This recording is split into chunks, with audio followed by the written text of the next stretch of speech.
Assalamualaikum warahmatullahi wabarakatuh. Saya Amalia Fauzi Azhari, NIM 2321134. Perkenalkan, nama saya Irka Sulistianingsih, NIM 2321120. Nama Lady Putri Ardiagarini, NIM 2321125. Bismillahirrahmanirrahim. Alhamdulillahirrabbilalamin. Pada kesempatan kali ini kami dari kelompok 7 akan mempresentasikan tentang pemikiran Neo-Hambalisme Ibnu Taimiyah dan Muhammad Ibnu Abdul Wahhab, yang dimana pada materi kali ini terdapat 2 poin, yaitu deskripsi tokoh Islam Ibnu Taimiyah dan Muhammad Ibnu Abdul Wahhab. Yang kedua tentang pemikiran tokoh Islam Ibnu Taimiyah dan Muhammad Ibnu Abdul Wahhab. Saya Irka Sulistianingsih akan menjelaskan tentang deskripsi tokoh Islam Ibnu Taimiyah. Bisa dilihat di gambar di situ. Pasti kita sudah tidak asing lagi dengan tokoh ulama yang bernama Ibnu Taimiyah, yang memiliki nama lengkap Al-Imam Ahmad bin Abdul Halim bin Abdul Salam bin Abdullah bin Muhammad bin Al-Hadr bin Ali bin Abdullah bin Taimiyah Al-Harrani Ad-Dimashqi, yang biasa dikenal dengan Ibnu Taimiyah. Beliau lahir pada hari Senin tanggal 10 Rabiul Awal tahun 661 Hijriah atau 1263 Masehi di kota Haran, Mesopotamia Utara, salah satu kota induk di Jazirah Arabia. Ibnu Taimiyah lahir dari keluarga cendekiawan terkenal yang amat terikat dengan madhab Hambali. Beliau mulai belajar agama saat beliau masih kecil. Berkat kecerdasan dan kejeniusannya, Ibnu Taimiyah yang masih berusia muda sudah dapat menghafal Al-Quran dan telah mampu menamatkan sejumlah mata pelajaran seperti tafsir, fikih, matematika, filsafat, dan lain-lain. Ibnu Taimiyah berjuang melakukan pemurnian ajaran agama Islam sesuai dengan Al-Quran dan As-Sunnah dengan pena dan pedang. Beliau yakin bahwa pena dan pedang telah mapan untuk menghancurkan bid'ah dan khurafat.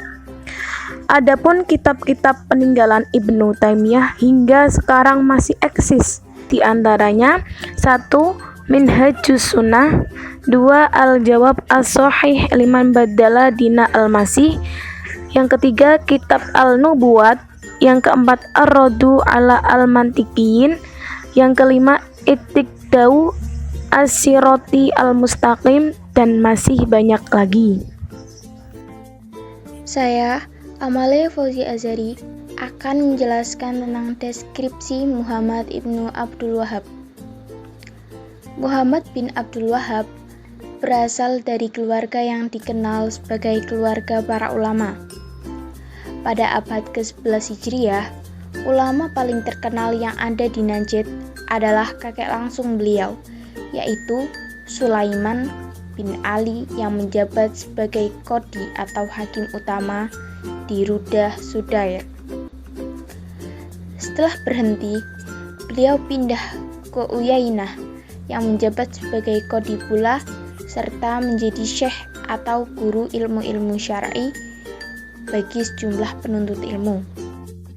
Di antara penuntut ilmu syar'i adalah 2 orang putra yang bernama Abdul Wahhab, ayah Muhammad bin Abdul Wahhab, dan Ibrahim, paman beliau. Kelak, Abdul Wahhab pun menjadi seorang alim yang kemudian menduduki jabatan qadhi di Uyainah. Sesungguhnya tidak sebesar tingkat keilmuan ayahnya, Syekh Sulaiman. Singkat kata, Muhammad bin Abdul Wahhab dilahirkan di tengah keluarga ulama yang bisa ditinjau dari sisi kedudukan. Berasal dari keluarga terpandang, dan bila ditinjau dari sisi ekonomi, juga bukan dari keluarga miskin, karena orang tua maupun kakeknya adalah qadhi. Muhammad bin Ibnu Al-Wahhab dilahirkan pada tahun 1115 Hijriah atau 1701 Masehi di kampung Uyainah, Najd, lebih kurang 70 km arah barat Laut kota Riyadh, ibu kota Arab, atau yang sekarang Saudi Arabia. Dia tumbuh dan dibesarkan dalam kalangan keluarga terpelajar. Ayahnya adalah seorang tokoh agama di lingkungannya, sedangkan kakak laki-laki adalah seorang qadhi, mufti besar, sumber rujukan di mana masyarakat Najd menanyakan segala sesuatu masalah yang bersangkutan dengan agama. Setelah mencapai usia dewasa, Muhammad bin Abdul Wahhab diajak oleh ayahnya untuk bersama-sama pergi ke tanah suci Mekah untuk menunaikan rukun Islam yang kelima, yaitu haji di Baitullah. Ketika setelah selesai menunaikan ibadah haji, ayahnya kembali ke Uyainah, sementara Muhammad tetap tinggal di Mekah selama beberapa waktu dan menimba ilmu di sana. Setelah itu, ia pergi ke Madinah untuk berguru kepada ulama di sana. Di Madinah, ia berguru pada dua orang ulama besar, yaitu Syekh Abdullah bin Ibrahim bin Sa'if An-Najdi dan Syekh Muhammad Hayyah Al-Sindi. Pada tahun 1143 Hijriah, Muhammad bin Abdul Wahhab mulai berdakwah kepada pemikirannya yang dianggap sebagai mazhab baru oleh sebagian kalangan. Akan tetapi, dakwahnya ditantang oleh ayah dan guru-gurunya. Mereka membantah pemikiran-pemikiran Muhammad bin Abdul Wahhab, maka mazhabnya tidaklah tersebar hingga ayahnya wafat pada tahun 1153 Hijriah. Muhammad bin Abdul Wahhab telah menghabiskan waktunya selama 48 tahun lebih di Dariyah. Keseluruhan hidupnya diisi dengan kegiatan menulis, mengajar, berdakwah, dan berjihad serta mengabdi sebagai Menteri Penerangan Kerajaan Saudi Arabia. Muhammad bin Abdul Wahhab berdakwah sampai usia 92 tahun. Dia wafat pada tanggal 29 Syawal 1206 Hijriah bersamaan dengan tahun 1793 Masehi dalam usia 92 tahun. Jenazahnya dikebumikan di Dariyah, Najd. Saya Lady Putri Ardiagarini akan menjelaskan tentang pemikiran Ibnu Taimiyah dan Muhammad Ibnu Abdul Wahhab. Yang pertama, pemikiran Ibnu Taimiyah. Metode berpikir yang digunakan oleh Ibnu Taimiyah saling berkait di mana pada zaman apa yang menghadapi realitas masyarakat. Sejarah atau kondisi sosial perpolitikan dan sosial keagamaan dapat dipercaya begitu saja dari pemikiran-pemikiran yang dikeluarkan oleh sang mujahid dan mujadid terbesar Ibnu Taimiyah. Di dalam realitas inilah, kebangkitan Ibnu Taimiyah bangkit dan menyelamatkan Islam dari kehancuran yang berkeping-keping. Ini dapat kita saksikan sebagaimana Ibnu Taimiyah bersama dalam khotbah-khotbahnya yang bersemangat, pantang menyerah, dan berjuang dalam mengalahkan bangsa Mongol. Dan juga melihat realitas sosial, Ibnu Taimiyah mempunyai pandangan yaitu kembali ke ajaran salaf yang dimana masa Nabi Muhammad hingga masa para tabi'i-tabi'in dengan membid'ahkan sebagai rumusan pemecahan baru yang tidak ditemukan dalam ajaran salaf. Bahkan Ibnu Taimiyah dijadikan sebagai ikon salafi. Dari sini kita dapat dikatakan bahwa doktrin utama Ibnu Taimiyah sesuai dengan ajaran Hambali yang didasarkan pada supremasi Al-Quran, Sunnah, dan kaum Salafiyah sebagai otoritas tertinggi. Ia juga menerapkan penafsiran literal terhadap teks suci, menilai praktik pemujaan wali, dan ziarah ke makam wali adalah perbuatan bid'ah.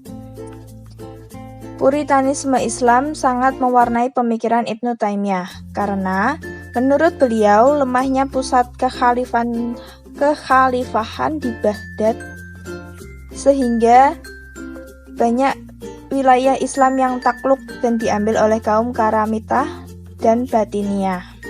Selanjutnya, pemikiran Ibnu Taimiyah dalam bidang politik dapat dikaji dari salah satu bukunya Minhaj as-Sunnah an-Nabawiyah fi Naqd Kalam Asy-Syiah wal Qadariyah, atau yang artinya jalan sunnah Nabi dalam penyangkalan terhadap keyakinan kalangan Syiah dan Qadariyah.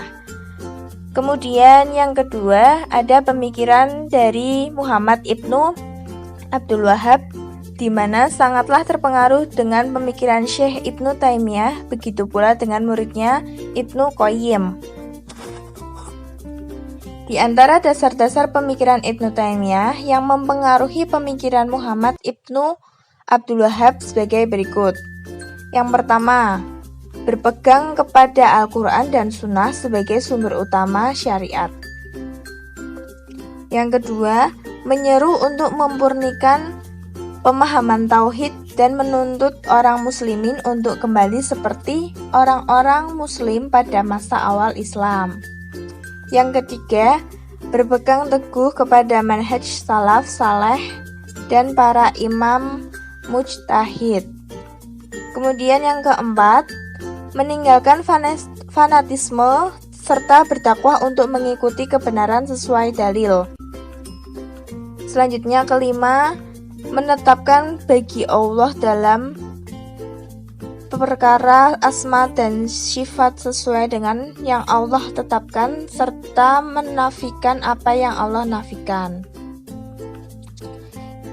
Kemudian yang keenam, membasmi bid'ah dan khurafat yang terbesar pada zaman itu.